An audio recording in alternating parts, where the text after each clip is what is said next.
Haleluya, puji Tuhan.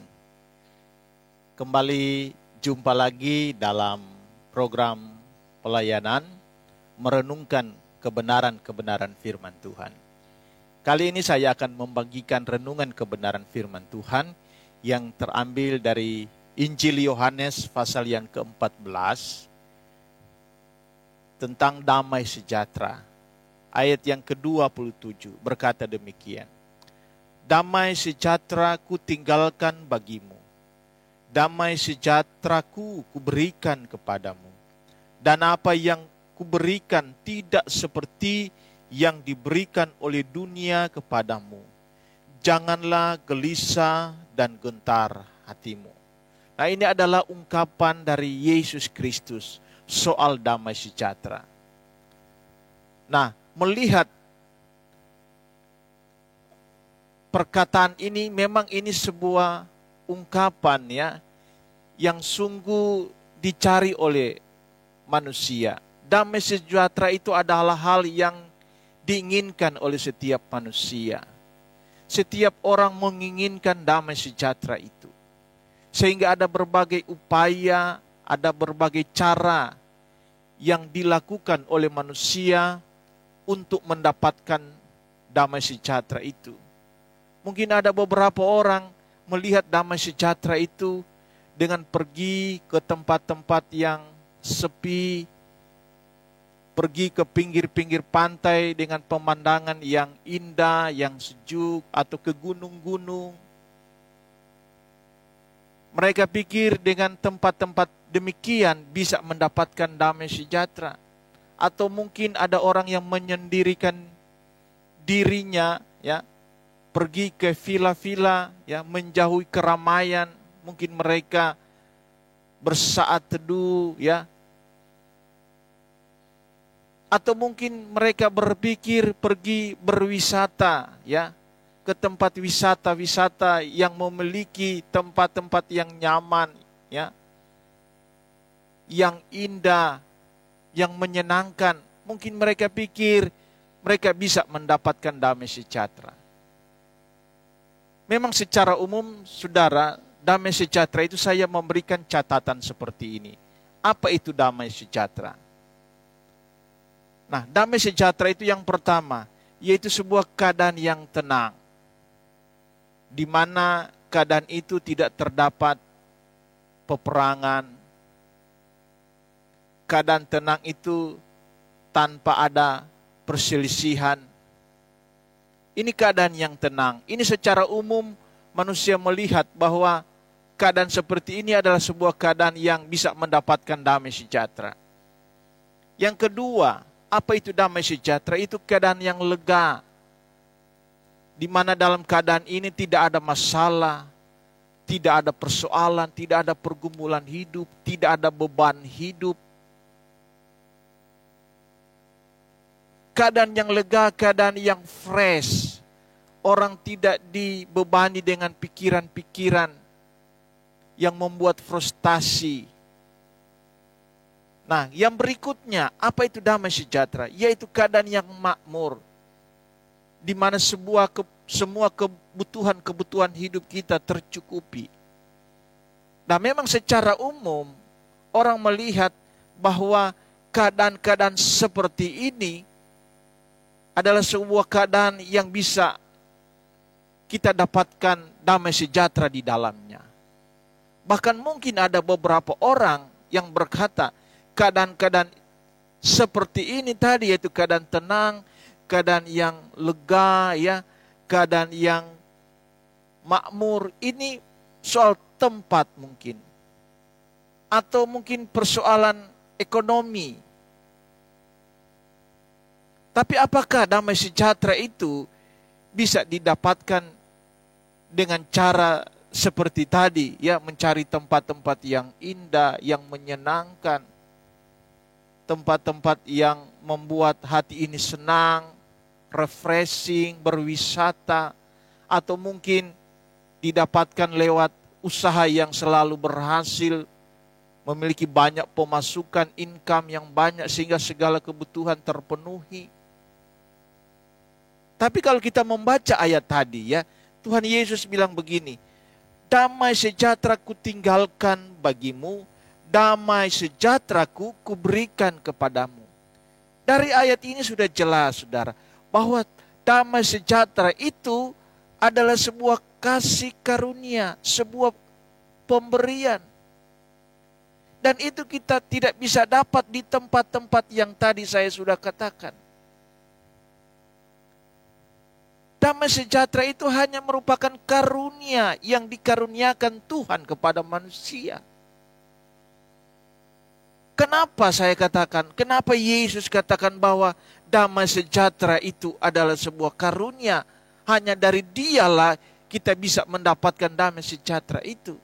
Karena ingat, kitab Yesaya bilang begini, damai sejahtera itu adalah produk kebenaran. Yesaya 32 ayat 17, di mana ada kebenaran, di situ akan tumbuh damai sejahtera. Dan akibat kebenaran ialah ketenangan, ketentraman untuk selama-lamanya. Jadi damai sejahtera itu adalah sebuah produk dari kebenaran. Dan siapa kebenaran itu? Yaitu Yesus Kristus. Yesus Kristus adalah kebenaran. Hanya di dalam Dialah kita bisa mendapatkan damai sejahtera itu. Nah, oleh sebab itu melihat hal ini, saya memberikan catatan seperti ini ya. Bahwa karena damai sejahtera itu adalah pemberian, adalah karunia, maka untuk menerima damai sejahtera itu ada beberapa persiapan yang harus kita lakukan. Dan saya katakan ini sebagai sebuah wadah. Ada wadahnya untuk menerima damai sejahtera. Saya beri catatan seperti ini ya, untuk mendapatkan damai sejahtera dari Tuhan Yesus, maka ada beberapa persiapan, ada beberapa wadah yang harus kita persiapkan untuk menerima damai sejahtera itu. Yang pertama ya, yaitu kita harus memiliki persekutuan yang intim dengan Tuhan. Untuk menerima damai sejahtera ini, kita harus punya hubungan yang erat dengan Tuhan. Kita harus membangun hubungan yang intim dengan Tuhan. Dan ini kita harus lakukan secara konsisten. Terus menerus. Ada berbagai cara kita bisa lakukan untuk membangun hubungan yang intim dengan Tuhan. Mungkin lewat Anda memberi waktu secara konsisten untuk berdoa, untuk memuji Tuhan, menyanyikan pujian-pujian bagi Tuhan, atau dengan membaca ayat-ayat firman Tuhan dan merenungkannya, ataupun dengan hal lain. Yang penting di sini bagaimana fokusmu hanya kepada Tuhan, bahwa Tuhan itu ada di dalam ingatanmu. Engkau tidak melupakan Dia. Dalam segala perkala, dalam segala hal, dalam segala waktu, dalam segala apa yang saudara kerjakan, jangan lupakan Dia. Dengan demikian, maka saudara sudah membangun hubungan yang intim dengan Tuhan.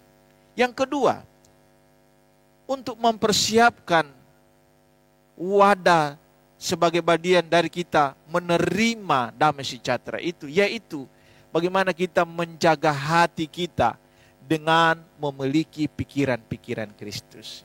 Kita jaga hati kita jaga pikiran kita jaga perasaan kita jaga kehendak kita, supaya sejalan dengan apa yang Yesus mau. Tuhan Yesus telah memberi contoh bahwa Dia telah menjaga hatinya. Secara manusia memang Dia banyak menerima perlakuan-perlakuan yang tidak baik. Dia dihina, dia difitnah, dia dihujat, dia dicemooh, dia dicaci maki, diludahi, bahkan dia dicambuk, disiksa, klimaksnya dia disalibkan. Tapi dengan semuanya itu dia tidak menyimpan dendam dalam hatinya. Dia tidak menyimpan akar pahit, dia tidak menyimpan amarah. Justru dia mengasihi orang-orang yang telah memusuhi dia. Saya pikir ini adalah sebuah contoh yang baik dan yang sempurna untuk kita ikuti. Bagaimana kita menjaga hati ini dengan cara menjauhkan kebencian-kebencian dari hati kita, membuang segala akar pahit, amarah, prasangka-prasangka yang tidak baik, prasangka buruk, membuang segala pikiran-pikiran yang najis, yang kotor, yang tidak berkenan kepada Tuhan. Dengan demikian maka kita bisa dapat menjaga hati kita dengan mengikuti teladannya Yesus. Kita harus sama seperti Yesus, sejalan dengan pikiran-pikirannya Yesus. Ini yang kedua, saudara. Kita harus menjaga hati supaya kita bisa dapat menerima damai sejahtera itu. Kemudian yang terakhir, yang ketiga, 3 hal saja. Ya. Yang ketiga, untuk menerima damai sejahtera, maka ada hal yang perlu kita persiapkan, yaitu kita jaga perkataan kita, kita jaga lidah kita, mulut kita. Karena hati-hati dengan perkataan, hati-hati dengan lidah ini, saudara. Seringkali kita tidak bermaksud mencela orang, tapi tanpa sengaja kita sudah mengeluarkan kata-kata yang mungkin bisa menimbulkan sakit hati bagi orang lain. Orang lain mungkin tersinggung karena tanpa sengaja kita sudah mengeluarkan kata-kata mungkin yang sudah menyinggung perasaan orang. Nah, kita jaga perkataan kita dengan cara apa? Sebaiknya kita banyak memperkatakan firman Tuhan. Berkata-katalah dengan kata-kata yang mengandung firman Tuhan, sehingga perkataan kita ini perkataan yang mengandung berkat Tuhan dan dapat memberkati orang lain. Nah, ini hal-hal yang perlu kita persiapkan untuk mendapatkan damai sejahtera itu. Ternyata dari renungan kebenaran firman Allah kita saat ini, saya ingin membuka cara pandang kita, ya, paradigma kita tentang bagaimana mendapatkan damai sejahtera itu. Damai sejahtera itu tidak ada di tempat-tempat, ya, wisata, tidak ada di tempat-tempat yang indah, yang menyenangkan, dengan mencari suasana-suasana yang baru. Semua itu tidak bisa menjamin. Dunia memberi model, memberi tawaran damai sejahtera seperti itu, tapi Yesus tidak. Karena damai ini, sejahtera itu persoalan hati kita dengan Tuhan. Jika kita punya hubungan yang baik dengan Tuhan, maka apapun di sekitar kita, mau keadaannya keadaan yang baik, penuh dengan peperangan, penuh dengan pergumulan, tempatnya mungkin ke tempat yang tidak baik ataupun tempat yang baik, bukan menjadi persoalan, bukan menjadi masalah.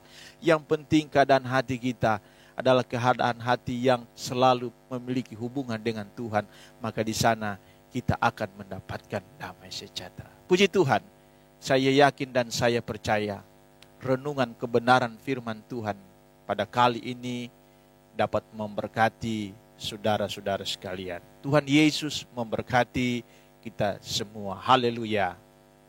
Amin.